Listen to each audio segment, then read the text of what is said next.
Hello friends, welcome to Nimi technical classes changing the way of learning. और स्वागत है आप सभी का निमी टेक्निकल क्लासेस के यूट्यूब चैनल में। तो प्यारे भाइयों, आज हम प्रतिरोध के क्वेश्चनों को हल करने वाले हैं। इसमें हर एक प्रकार का प्रश्न आपके सामने आएंगे और सभी प्रश्नों को कॉन्सेप्ट के साथ हम लोग जवाब देंगे। इसमें क्या होता है कि बहुत सारे स्टूडेंट को प्रतिरोध से रिलेटेड बहुत सारे डाउट्स होते हैं। उन सभी डाउट्स को आज हम लोग मिलकर क्लियर करेंगे। तो बस आप एक प्यारा सा काम कर दीजिए कि इस वीडियो को कर दीजिए शेयर अपने मित्रों के पास, अपने दोस्तों के पास, ताकि वो भी हमारे साथ कनेक्ट हो सकें और प्रतिरोध से रिलेटेड जो भी क्वेश्चन हम लोग सॉल्व कर रहे हैं वो भी सॉल्व कर सकें। तो बस आप इतना सा प्यारा सा काम कर दीजिए और इस वीडियो को कर दीजिएगा लाइक। इसके बाद हम अपने सेशन की तरफ बढ़ते हैं। इसमें देखिए क्या है कि प्रतिरोध क्या होता है, प्रतिरोध कौन कौन से प्रकार के होते हैं, प्रतिरोध का काम क्या होता है, इनका कनेक्शन कितने प्रकार से किया जाता है और प्रतिरोध किस चीज़ पे डिपेंड करता है, इन सभी चीज़ को हम आज प्रश्नों के माध्यम से हल करने वाले हैं। करेक्ट।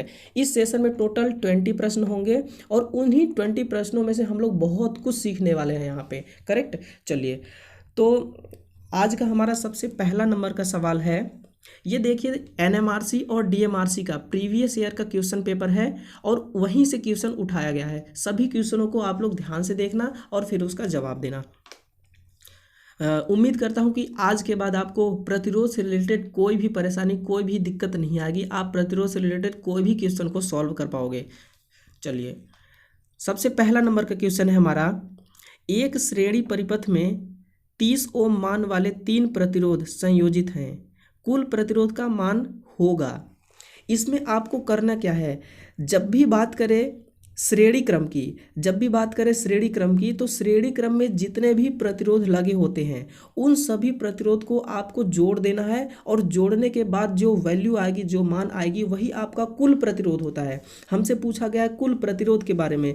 तो देखिए, जैसे कि ये मेरा एक वोल्टेज सोर्स हो गया, यहाँ पे 3 प्रतिरोध हैं।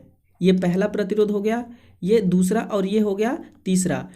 अब हमसे पूछा गया है कि इसका कुल प्रतिरोध का मान कितना होगा। ये है मेरा R1, ये है R2, ये है R3। ये श्रेणी क्रम में जुड़े हुए हैं। ये भी 30 ओम का, ये भी 30, यानी कि तीनों 30 ओम के हैं। तो जब भी हमें टोटल रेजिस्टेंस निकालना होता है तो R1 plus R2 plus R3 कर देते हैं। तो जब आप इन तीनों को कनेक्ट करेंगे, तीनों को जोड़ेंगे, तो हो जाएगा ये आपका 90 ओम। करेक्ट। तो ऑप्शन नंबर ए में ही दे रखा है कि 90 ओम। जब भी बात श्रेणी की करे तो आपको प्रतिरोध को जोड़ देना है, और जब बात आपकी समांतर की करे तो वहाँ पे आपको जोड़ना नहीं होता है, वहाँ पे आपको डिवाइड करना होता है। करेक्ट। तो आपका ऑप्शन नंबर ए ही आपका करेक्ट हो जाएगा। ये डीएमआरसी 2017 शिफ्ट फर्स्ट का क्वेश्चन है। शिफ्ट फर्स्ट और पहला क्वेश्चन हम लोग भी कर रहे हैं। ठीक है। चलिए, नेक्स्ट क्वेश्चन है, नेगेटिव तापमान गुणांक निम्नलिखित विकल्पों में से किसमें होता है। नेगेटिव तापमान गुणांक। अब देखिए, इसमें क्या होता है कि एक हमारे पास होता है धातु और एक होता है चालक और दूसरा होता है अर्धचालक। चालक में क्या होता है कि जैसे ही तापमान यदि आप बढ़ाओगे तो रेजिस्टेंस का मान बढ़ जाता है, यानी कि इस पर रेजिस्टेंस तापमान पर डिपेंड करता है। और जो हमारा अर्धचालक होता है इसमें डिपेंड तो करता है तापमान पे, लेकिन जैसे ही तापमान आप बढ़ाएंगे रेजिस्टेंस का मान घट जाएगा। रेजिस्टेंस घटेगा तो इसकी कंडक्टिविटी घटेगी। ठीक है। तो ये मामला होता है इसमें। तो हमसे पूछा गया है एनटीसी के बारे में, एनटीसी, और एक होता है PTC, positive temperature coefficient, negative temperature coefficient. इसमें क्या होता है, इसमें सेमी कंडक्टर धातुएं आती हैं। जो भी सेमी कंडक्टर की धातुएं होती हैं वो एनटीसी में आती हैं। करेक्ट। Semi conductor. और इसमें होती हैं केवल कंडक्टर। अब देख लीजिए, कंडक्टर रजत भी कंडक्टर है, ठीक है, और कॉपर भी कंडक्टर है, एल्यूमिनियम भी कंडक्टर है। ये तीनों हमारे कंडक्टर हैं।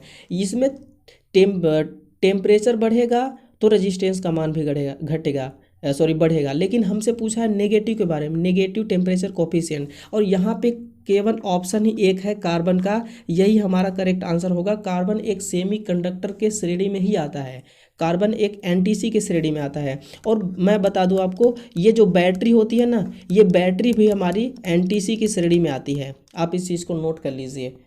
करेक्ट। चलिए, नेक्स्ट क्वेश्चन है हमारा एनएमआरसी शिफ्ट सेकेंड 2010 का। ठीक है। तो इसमें से देखिए, प्रतिरोध के तापमान में प्रति ओम प्रति डिग्री सेंटीग्रेड वृद्धि को क्या कहते हैं?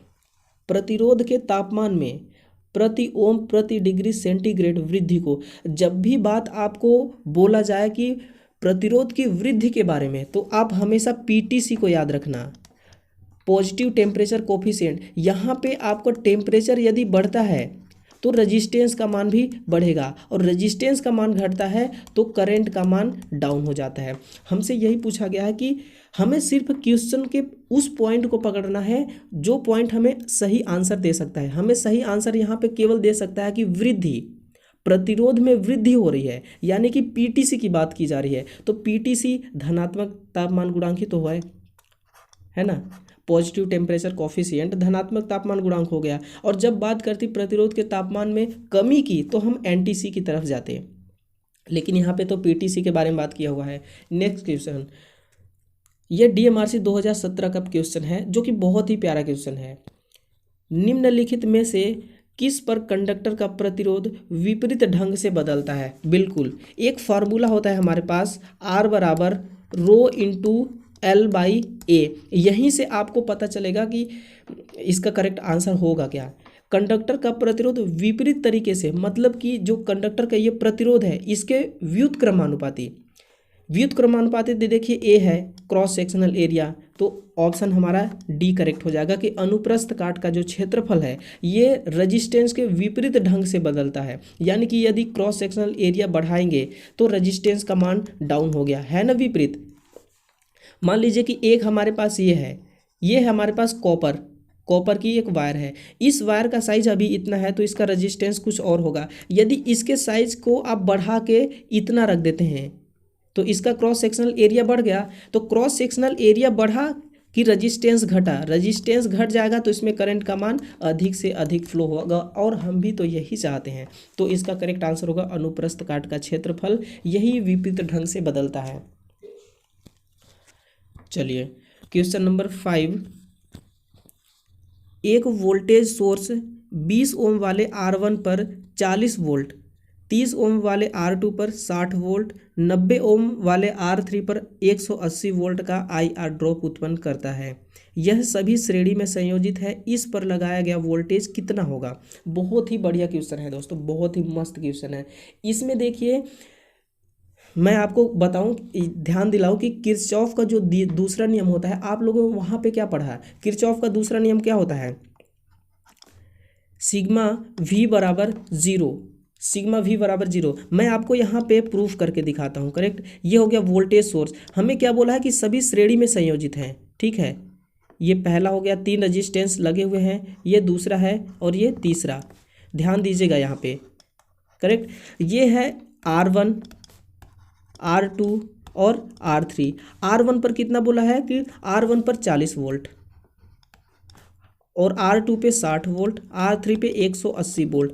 मैंने आपको बताया कि श्रेणी क्रम की जब भी बात करें तो आप इनको जोड़ दीजिए, कितना हो जाएगा? 40 और 60 हो जाएगा 100, 180, 280। टोटल हमें वोल्टेज सोर्स कितना है यहाँ पे? 280 वोल्ट। किरचॉफ का दूसरा नियम क्या कहता है? कहता है कि कोई एक सर्किट है, उस सर्किट में जितना वोल्टेज हम अप्लाइड करेंगे उस सर्किट में लगा लोड के द्वारा पूरा का पूरा वोल्टेज ड्रॉप हो जाना चाहिए, उसका बीजगणितीय योग शून्य हो जाना चाहिए। और शून्य तभी होगा, यहाँ पे 280 वोल्ट है। अब देखिए यहाँ पे कुल मिला के 280 वोल्ट का ड्रॉप हो गया ना, यानी कि वोल्टेज कितना हो गया? जीरो। जितना हमने दिया उतना ड्रॉप हो गया, वोल्टेज जीरो बचा। यही केवीएल कहता है हमारा। तो यहाँ पे केवीएल का नियम भी लागू होता है। इसका करेक्ट आंसर हो जाएगा ऑप्शन नंबर बी। नेक्स्ट, निम्नलिखित में से कौन सा तापमान में वृद्धि होने का सही प्रभाव है? तापमान में वृद्धि, यानी कि तापमान में जब वृद्धि होगा तो रेजिस्टेंस का मान घटेगा या बढ़ेगा, ये ऑप्शन में हमें देखना है। वैद्युत अपघट्यों के प्रतिरोध में वृद्धि, अर्धचालकों के प्रतिरोध में वृद्धि, शुद्ध धातुओं के प्रतिरोध में वृद्धि या विद्युत रोधकों के प्रतिरोध में वृद्धि। शुद्ध धातु ही हमारे पास एक ऐसा मटेरियल होता है जिसमें तापमान के बढ़ने से ना रेजिस्टेंस का मान में भी वृद्धि होता है। लेकिन जो अर्धचालक होते हैं सेमीकंडक्टर, उसमें प्रतिरोध तभी बढ़ता है जब रेजिस्टेंस का मान डाउन होता है, क्योंकि ये एनटीसी के श्रेणी में आते हैं। करेक्ट। चलिए आज का क्वेश्चन नंबर 7, श्रेणी क्रम में जोड़े गए कुछ प्रतिरोध एक स्थिर वोल्टेज सोर्स के टर्मिनल के बीच जुड़े हुए हैं, उनमें से एक प्रतिरोध लघुपथित हो जाता है तो शेष प्रतिरोध से प्रवाहित होने वाली धारा पर क्या प्रभाव पड़ेगा। यहाँ पे देखिए बहुत ही अच्छा क्वेश्चन है। एक हमारे पास वोल्टेज सोर्स है, मान लीजिए कि ये बैटरी है, श्रेणी क्रम में कुछ प्रतिरोध जोड़े गए हैं। 3 प्रतिरोध मैं जोड़ देता हूँ, 1 2 और ये तीसरा प्रतिरोध है। ठीक है, ये प्रतिरोध यहाँ पे लोड के रूप में काम करेंगे। हमसे बोला है कि यदि इनमें से, इन तीनों में से कोई एक प्रतिरोध शॉर्ट हो जाए, ये प्रतिरोध क्या है, लघुपथित हो गया, शॉर्ट हो गया, केवल बचा 2 प्रतिरोध। प्रतिरोध का काम क्या होता है कि करंट को प्रवाहित होने से रोकना। पहले देखिए जब शॉर्ट नहीं हुआ था उस समय 3 प्रतिरोध मिलकर करंट को प्रवाहित होने से रोक रहे थे। अब एक तो खत्म हो गया शॉर्ट होके, बचा कितना, 2, यानी कि प्रतिरोध का मान हो गया कम। जब रेजिस्टेंस का मान हो गया कम तो करंट तो हो जाएगा ना अधिक, तो करंट का मान बढ़ जाएगा। हमसे यही पूछा है कि धारा पर क्या प्रभाव पड़ेगा, तो धारा बढ़ जाएगी, धारा का मान बढ़ जाएगी। राइट, चलिए नेक्स्ट क्वेश्चन है डीएमआरसी 2020 का। अभी रिसेंटली ही एग्जाम जो हुआ था डीएमआरसी में, उसी का प्रश्न है ये। किसी प्रतिरोध का मान तापमान परिवर्तन होने पर परिवर्तित हो जाता है, क्या कहलाता है।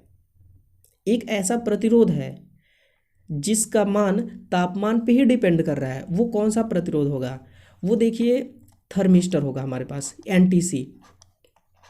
इसमें जब एनटीसी क्या होता है, निगेटिव टेम्परेचर कोफिशिएंट। जैसे ही तापमान का मान बढ़ेगा, वृद्धि होगा, तो जस्ट उसके अपोजिट ही रेजिस्टेंस काम करने लगेगा। रेजिस्टेंस का मान डाउन हो जाएगा और रेजिस्टेंस डाउन होते ही इसमें से धारा का प्रवाह होना चालू हो जाएगा। तो ये होता है एनटीसी।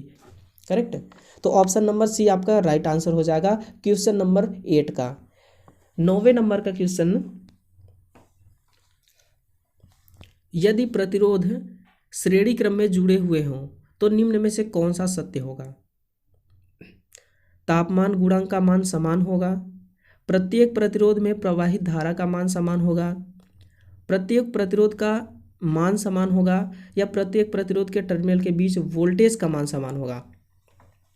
यहाँ पे देखिए जब आपको पूछा जाए कि प्रतिरोध श्रेणी क्रम में जुड़ा हुआ है, तो जब प्रतिरोध श्रेणी क्रम में जुड़ा हुआ होता है तो उस समय करंट की वैल्यू एक समान होती है, वोल्टेज अलग अलग होती है। मैं आपको यहाँ पे एक एग्जांपल देके समझाता हूँ कि देखिए जो घरों की वायरिंग होती है, वो घरों की वायरिंग किस में होती है, समांतर क्रम में। क्यों समांतर क्रम में होती है,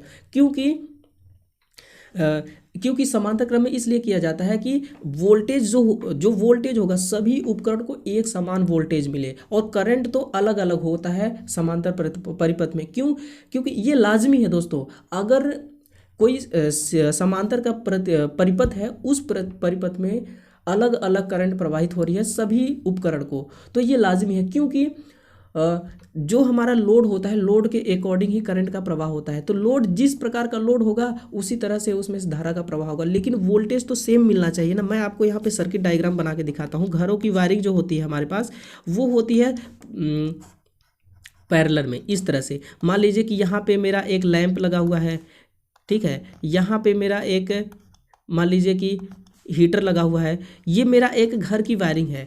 तो यहाँ पे 24 वोल्ट का सप्लाई है, इसको भी 24 वोल्ट मिलेगी, इसको भी 24 वोल्ट मिलेगी, इसको भी 24 वोल्ट मिलेगी, यानी कि वोल्टेज सबको बराबर मिलेगी। अगर वोल्टेज सबको बराबर मिलेगी तो ये काम भी बराबर तरीके से करेंगे, और यदि वोल्टेज कम मिलता है तो ये काम पूरी तरह से नहीं करेंगे। लेकिन करंट इसमें अलग अलग होगा, इस ब्रांच का करंट अलग होगा, इस ब्रांच का करंट अलग और इसका करंट अलग। इसलिए क्योंकि इसका लोड कितना है, इसका लोड कितना है, लोड पे डिपेंड करता है करंट। तो ये होता है घरों की वायरिंग, इसीलिए किया जाता है। और दूसरी बात, यदि इसमें से एक खराब भी हो गया ना, ये मान लीजिए ये लोड हमारा खराब हो गया, तो बाकी के ये चलते रहेंगे, कोई दिक्कत नहीं होगा इसमें से। श्रेणी में ऐसा नहीं होता है, यदि एक खराब हो गया तो फिर सारा मामला उल्टा हो जाता है। ठीक है, तो ऑप्शन नंबर ए आपका सही होगा कि प्रत्येक प्रतिरोध में प्रवाहित धारा का मान एक समान होता है यदि प्रतिरोध श्रेणी क्रम में जुड़ा हुआ है तो। चलिए नेक्स्ट है, लघुपथन परिपथ में प्रतिरोध का मान कितना होता है। एक हमारे पास परिपथ है, एक परिपथ है, इसमें मान लीजिए कि लगा हुआ है प्रतिरोध, यदि ये शॉर्ट हो जाता है तो क्या होता है, ये दोनों के दोनों क्या हो गए, शॉर्ट हो गए। रजिस्टेंस क्या करता है, करंट को प्रवाहित होने से रोकता है। अब रजिस्टेंस यहाँ समाप्त हो गया तो करंट तो अपनी मनमानी का चलेगा, करंट अपने मनमानी का चलेगा, यानी कि रजिस्टेंस का मान हो गया जीरो।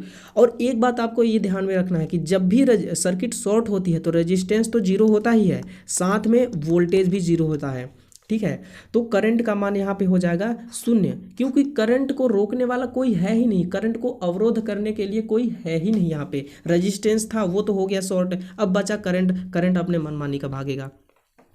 नेक्स्ट क्वेश्चन है, देखिए बहुत ही बेहतर, बहुत ही बेस्ट क्वेश्चन है ये। टोटल डीएमआरसी और एनएमआरसी का उठाया हुआ प्रश्न है, ठीक है। इसमें से हर एक प्रश्न आपके लिए बहुत ही महत्वपूर्ण साबित होगा। किसी तार का प्रतिरोध 2 ओम है, दोगुनी लंबाई और 2 गुने अनुप्रस्थ काट का क्षेत्रफल वाले उसी सामग्री से बने दूसरे तार का प्रतिरोध क्या है। प्रतिरोध निकालने का एक फार्मूला होता है, ये होता है। हमें क्या पूछा गया है कि तार का प्रतिरोध है 2 ओम, अभी प्रतिरोध कितना है 2 ओम, 2 गुनी लंबाई को कितना कर दिए, 2 गुना कर दिए। तो देखिए रजिस्टेंस लंबाई के समानुपाती है, यानी कि लंबाई 2 गुना हो गया तो रजिस्टेंस भी 2 गुना हो गया। रजिस्टेंस का मान पहले से 2 गुना था, अब लंबाई बढ़ने से 2 गुना और हो गया, टोटल कितना हो गया 4 गुना। और 2 गुने अनुप्रस्थ काट का क्षेत्रफल, ये जो अनुप्रस्थ काट का क्षेत्रफल है इसको 2 गुना बढ़ा दिया। रजिस्टेंस अनुप्रस्थ काट के क्षेत्रफल के व्युत्क्रमानुपाती होता है। अनुप्रस्थ काट का क्षेत्रफल 2 गुना हो गया, इसका मतलब कि रजिस्टेंस फिर से 2 गुना कम हो गया। तो हुआ कितना था, लंबाई के बढ़ने से 4 गुना, अब 2 गुना कम हो गया तो बचेगा कितना, 2 गुना ही, यानी कि कोई फर्क नहीं पड़ेगा प्रतिरोध के तार में, 2 ओम का ही प्रतिरोध होगा, कोई फर्क नहीं पड़ेगा। बहुत ही बढ़िया क्वेश्चन था। चलिए अगला क्वेश्चन, व्हीट स्टोन ब्रिज का क्या उपयोग है। मैंने अभी आपको पिछले वीडियो में एक प्रतिरोध, इंडक्टर और कैपेसिटर, इन तीनों के बारे में जितने भी ब्रिज होते हैं इनके वैल्यू को मापने के लिए उनका एक वीडियो अलग से बनाया हूं। जो भी स्टूडेंट नहीं देखे होंगे उस वीडियो को प्लेलिस्ट में जाइए, वहां पे आपको मिल जाएगा। मैंने जितने भी टोटल 15-18 ब्रिज होते हैं सभी ब्रिज का उपयोग बताया कि किस ब्रिज का उपयोग कहाँ पे किया जाता है। निम्न प्रतिरोध मापने के लिए, उच्च प्रतिरोध के लिए, अज्ञात प्रतिरोध के लिए, इंडक्टेंस, कैपेसिटेंस, सारे ब्रिज को मैंने वहाँ पे बहुत अच्छे तरीके से एक्सप्लेन किया है, करेक्ट। अब बताइए यहाँ पे व्हीट स्टोन ब्रिज के बारे में पूछा है तो इसका उपयोग कहाँ पे किया जाएगा। अज्ञात प्रतिरोध का पता लगाना, अज्ञात वोल्टेज का पता लगाना, अज्ञात पावर का पता लगाना, या फिर अज्ञात फ्रीक्वेंसी का पता लगाना। व्हीट स्टोन ब्रिज में देखिए टोटल इसमें 4 प्रतिरोध काम में लेते हैं, करेक्ट। इसके बीचों बीच एक होता है गैल्वेनोमीटर, गैल्वेनोमीटर। इस गैल्वेनोमीटर का काम क्या होता है, आप लोगों ने सुना होगा एक टेस्टर के बारे में। टेस्टर क्या करता है, धारा की उपस्थिति को बताता है, धारा की प्रेजेंटी को दर्शाता है। तो गैल्वेनोमीटर भी यहाँ पे वही बताता है, ये करंट की उपस्थिति को बताता है। अब किस कंडीशन में, जब हमारा wheat stone bridge unbalance condition में हो जाता है तो उस कंडीशन में क्या होता है कि गैल्वेनोमीटर के माध्यम से वहाँ पे धारा का प्रवाह होने लगता है। तो धारा के प्रवाह को इंडिकेट करने के लिए गैल्वेनोमीटर वहाँ पे काम में लिया जाता है। और व्हीट स्टोन जो ब्रिज होता है ना, ये अज्ञात प्रतिरोध का मान पता लगाने के लिए हम इसका प्रयोग करते हैं कि एक सर्किट है उसमें हमें नहीं पता कि कितने ओम का प्रतिरोध है, उसके मान को हमें मापना है, उसके मान को हमें मापना है। तो हम किस ब्रिज का प्रयोग करेंगे, व्हीट स्टोन ब्रिज का, ठीक है। अज्ञात पावर, अज्ञात वोल्टेज, अज्ञात आवृत्ति, ऐसा कुछ भी नहीं होता। चलिए नेक्स्ट है, निम्नलिखित में से किस कनेक्शन में प्रतिरोधकों के सभी प्रथम टर्मिनल जुड़े हैं और सभी दूसरे टर्मिनल जुड़े हैं। अब भी पता चल जाएगा कि ये कौन सा कनेक्शन है, ठीक है। ये है मेरे पास प्रतिरोध, 3 प्रतिरोध है, पहला, दूसरा और ये तीसरा। इसका ये टर्मिनल बी है, ये है टर्मिनल ए, ये है टर्मिनल बी, ये है टर्मिनल ए, ये है टर्मिनल बी और ये है टर्मिनल ए। क्या बोला है कि सभी प्रथम टर्मिनल, ए टर्मिनल प्रथम हो गया, इनको सभी आपस में लगा दीजिए, कनेक्ट कर दीजिए, और सभी दूसरे टर्मिनल इनको आपस में कनेक्शन कर दीजिए। ये कौन सा सर्किट बन गया, ये तो समांतर सर्किट बन गया भैया, ये समांतर सर्किट बन गया। नेक्स्ट, दो या दो से अधिक प्रतिरोधक को इस प्रकार जोड़ा जाता है कि पहले प्रतिरोध का दूसरा टर्मिनल दूसरे प्रतिरोध के पहले टर्मिनल से जुड़ता है, तो विद्युत प्रवाह का यह मार्ग क्या कहलाता है। दो या दो से अधिक प्रतिरोध, कितने भी ले लीजिए, 1 2 3, इसका ये पहला नंबर का टर्मिनल हो गया, ये दूसरा, ये पहला टर्मिनल, ये दूसरा टर्मिनल, पहला टर्मिनल, दूसरा टर्मिनल। हमसे बोला क्या है कि इस प्रकार जोड़ा जाता है कि पहले प्रतिरोध का दूसरा टर्मिनल, ये पहला प्रतिरोध है, इसका दूसरा टर्मिनल ये है, और दूसरे प्रतिरोध के पहले टर्मिनल से ये दूसरा प्रतिरोध का पहला टर्मिनल, इसको आपस में कनेक्शन कर दीजिए। इसी तरह इसको आपस में कनेक्शन कर दीजिए। इसके बाद एक यहाँ पे जो सर्किट कंप्लीट बन के आएगा वो कौन सा सर्किट कहलाएगा, वो कहलाएगा आपका श्रृंखला संयोजन, ठीक है, श्रेणी कनेक्शन। तो यही होता है आपके एग्जाम में। देखिए इतना इजी क्वेश्चन आता है कि आप सोच भी नहीं सकते। बस आप थोड़ा सा इसको पढ़ लीजिए, ठीक है, प्रतिरोध को बिल्कुल। आपको मैं इसके बारे में जो प्रतिरोध का जितने भी न्यूमेरिकल क्वेश्चन होते हैं ना, उन क्वेश्चनों को भी सॉल्व कराऊंगा। अभी हम लोग क्वेश्चन पढ़ लेते हैं, इसके बाद हम लोग फिर पढ़ेंगे इसके न्यूमेरिकल के बारे में, करेक्ट है। वहाँ पे मैं आपको कैसे न्यूमेरिकल सॉल्व करना है, कम समय में एग्जाम में कैसे आपको वहाँ पे हैंडल करना है क्वेश्चन को, वो सब कुछ सिखाऊंगा, ठीक है। चलिए, बहुत ही लाजवाब क्वेश्चन है दोस्तों, बहुत ही प्यारा क्वेश्चन है। सिरेमिक कोशिका पाइप पर हाइड्रोकार्बन वाष्प जमाकर बनाए जाने वाले निम्नलिखित प्रकार के प्रतिरोधक में से एक की पहचान करें। बताइए कौन सा प्रतिरोध होगा। सिरेमिक कोशिका पाइप पर हाइड्रोकार्बन वाष्प जमाकर बनाए जाने वाले निम्नलिखित प्रकार के प्रतिरोधक में से एक की पहचान करें। कौन सा प्रतिरोधक होगा इनमें से, फिलामेंट प्रकार कार्बन संरचना प्रतिरोधक, या पैलेट या स्लग प्रकार का प्रतिरोधक, फिल्म कार्बन प्रतिरोधक, या वायर बाउंड प्रतिरोधक। इसका मैं आपको दिखाऊंगा, कुछ दिखाने वाला हूं, आप उसको देख के ही बताना इसका राइट आंसर होगा क्या, ठीक है। अब ये देखिए यहाँ पे क्या है, ये कौन सा प्रतिरोधक है। इसमें देखिए एक पाइप है जो बना है सिरेमिक का। इस सिरेमिक की पाइप पर ये वायर बाउंड किया हुआ है, ये देख रहे हैं, ये जो वायर बाउंड किया हुआ है ये वायर है, करेक्ट। तो यहीं से आपको पकड़ना है कि आपका आंसर कौन सा होगा, वायर बाउंड है। और ये जो पाइप है सिरेमिक के बनी हुई है। इसमें टोटल 3 टर्मिनल होते हैं, टर्मिनल फर्स्ट और टर्मिनल सेकेंड और ये टर्मिनल थर्ड, ABC। ये है स्लाइडिंग कॉन्टेक्ट। स्लाइडिंग कॉन्टेक्ट का मतलब होता है कि स्लाइडिंग का मतलब होता है फिसलता हुआ संपर्क बनाना। इसी को हम लोग आगे और इसी को हम लोग पीछे करके इसकी वैल्यू को चेंज करते रहेंगे। ये एक वेरिएबल, ये एक परिवर्तित प्रतिरोधक है, करेक्ट।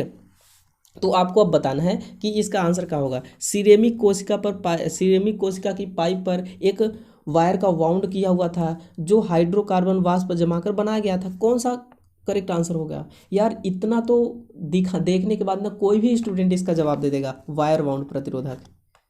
क्या, वायर बाउंड प्रतिरोधक। अब देखिए ध्यान से सुनिए, ये जो कार्बन वायर बाउंड प्रतिरोधक होता है, वायर बाउंड प्रतिरोधक, इसमें से देखिए यूरेका का तार प्रयोग में लिया जाता है।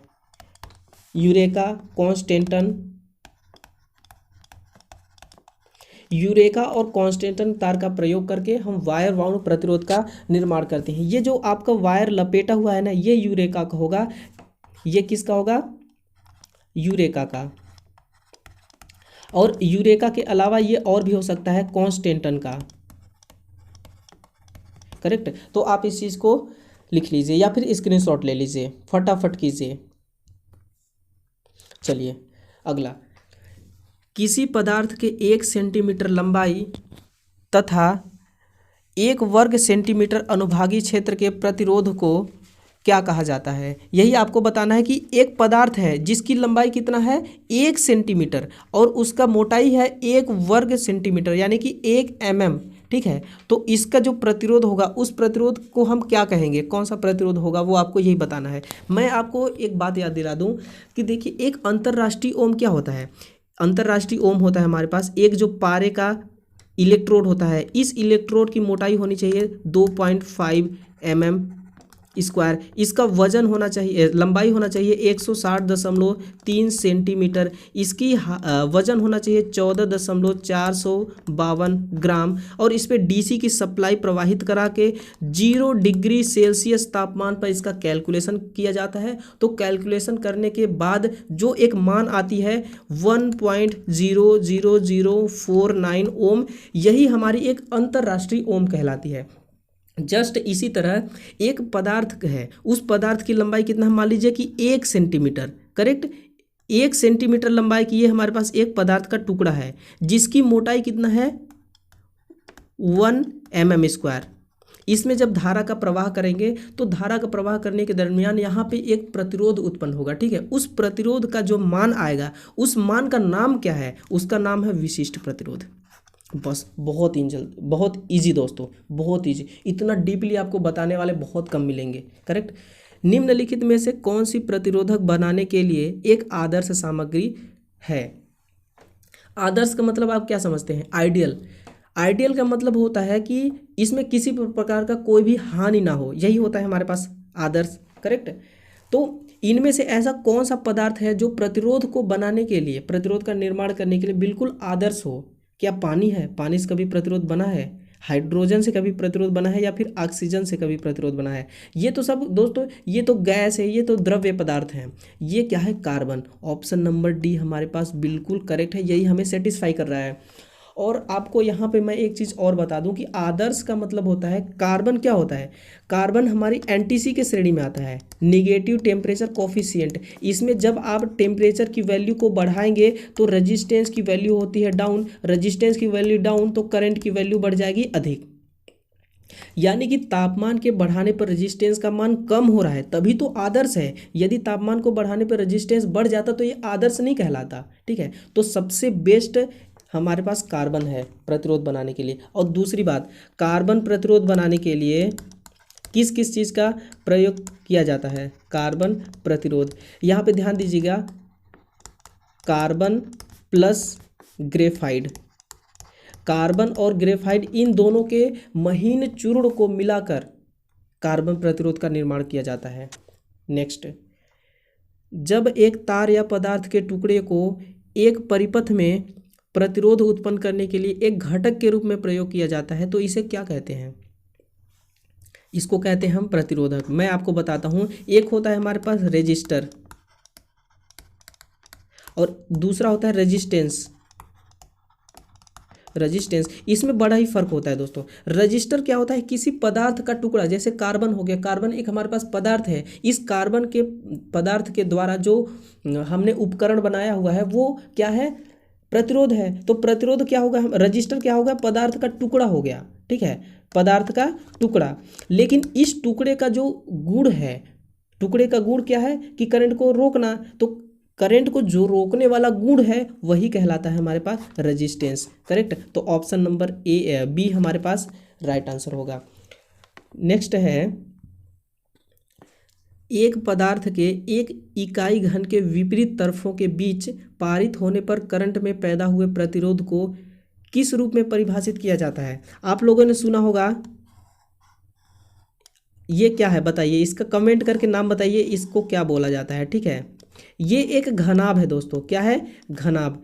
हमसे क्या बोला गया है कि एक इकाई घन के विपरीत तरफ, ये देखिए, ये जो आप देख रहे हैं ना, ये एक दूसरी फलक है, ये एक अलग फलक है, और ये वाली फलक देखिए जो अलग अलग है, ठीक है। विपरीत फलकों के बीच पारित होने वाले करंट, विपरीत फलक, इस विपरीत फलक का एक कॉर्नर मैं ये ले लेता हूँ और इस फलक का एक कॉर्नर ये ले लेता हूँ, ये अलग अलग तरफ हो गए, अलग अलग साइड हो गए। इनके बीच, इन दोनों पॉइंट्स के बीच यहाँ पे जो इस रास्ते पे जो धारा प्रवाहित हो रही है और इसका जो प्रतिरोध है, उस प्रतिरोध को हम बोलते हैं पदार्थ का विशिष्ट प्रतिरोध, करेक्ट। ये होता है आपका पदार्थ का विशिष्ट प्रतिरोध। यही हमसे पूछा गया है कि ये क्या होता है। देखिए अब ये क्वेश्चन नंबर 20 आज का लास्ट क्वेश्चन है। दक्षिणावर्त दिशा में करंट के प्रवाह के कारण मेष में प्रतिरोधी बूंदें किस रूप में ली जाती हैं। बिल्कुल, ये केवीएल का नियम, किरचॉफ का आप लोगों ने सुना होगा केवीएल का नियम, ठीक है। किरचॉफ का एक केवीएल का नियम होता है, वहीं पे ये उसी की बात कर रहा है। ये एक वोल्टेज सोर्स हो गया, ये एक प्रतिरोध हो गया। जब इसमें से प्रतिरोध क्लॉकवाइज दिशा में चलता है तो हम इसको पॉजिटिव लेते हैं, जब इसमें प्रतिरोध एंटी क्लॉकवाइज दिशा में चलता है तो इसको हम लेते हैं निगेटिव निगेटिव बूंदे। ठीक है, क्या लेते हैं? जब ये क्लॉकवाइज में चलता है तो इसको पॉजिटिव बूंदों के रूप में जाना जाता है, जब एंटी क्लॉकवाइज में चलता है तो इसको नेगेटिव बूंदों के रूप में जाना जाता है। हमसे क्या पूछा है? दक्षिणावर्त यानी कि क्लॉकवाइज। तो क्लॉकवाइज चल रहा है तो ये पॉजिटिव होगा, पॉजिटिव बूंदे। यदि ये एंटी क्लॉकवाइज की बात किया होता, वामावर्त की, तो यहाँ पे हो जाता निगेटिव बूंदे, जो कि बहुत ही बढ़िया क्वेश्चन है। देखिए, ठीक है, ये केवीएल का नियम होता है। ये क्वेश्चन है हमारे पास, इसका जवाब आपको कमेंट बॉक्स में देना है और इसका आंसर हम लोग देंगे नेक्स्ट वीडियो में। निम्नलिखित में से सबसे अधिक प्रतिरोधकता किसकी होती है? रबर, टेफलॉन, माइका या पीवीसी, पॉलीविनाइल क्लोराइड की। इनमें से आपको ये चूज करना है कि सबसे अधिक प्रतिरोध वाली पदार्थ इनमें से कौन सा है? रबर है, टेफलॉन है, माइका है या फिर पीवीसी है? ये आपको कमेंट बॉक्स में जवाब देना है और मैं इसका जवाब दूंगा आपको नेक्स्ट वीडियो में। तो दोस्तों, कैसी लगी आपको क्वेश्चन? अगर आपको क्वेश्चन, आप इस वीडियो से कुछ न कुछ सीखे होंगे तो जरूर इस चैनल को सब्सक्राइब कर लीजिए और अपने साथियों के साथ इस वीडियो को बिल्कुल खुलेआम शेयर कीजिए और इस चैनल को लोगों के पास शेयर कीजिए, लोगों के पास पहुंचाइए, वीडियो को लाइक कीजिए। अगर आप अपनी तैयारी को और बूस्ट करना चाहते हैं और बेहतर बनाना चाहते हैं तो आप निमी टेक्निकल चैनल को विजिट कीजिए, इसको सब्सक्राइब कर लीजिए। और हम यहाँ पे बहुत कुछ आपको प्रश्नों के माध्यम से सिखाने वाले हैं, बहुत कुछ प्रश्नों के माध्यम से समझाने वाले हैं। तो दोस्तों, अब हमारी और आपकी मुलाकात होगी बहुत ही जल्द नेक्स्ट वीडियो के साथ। और अगला वीडियो होगा हमारे पास इंडक्टर, और इंडक्टर के क्वेश्चनों को सॉल्व करने के लिए बस आप तैयार रहिए। बहुत ही जल्द लेकर आ रहा हूँ आपके लिए इंडक्टर का वीडियो। तब तक के लिए धन्यवाद। Okay, thank you.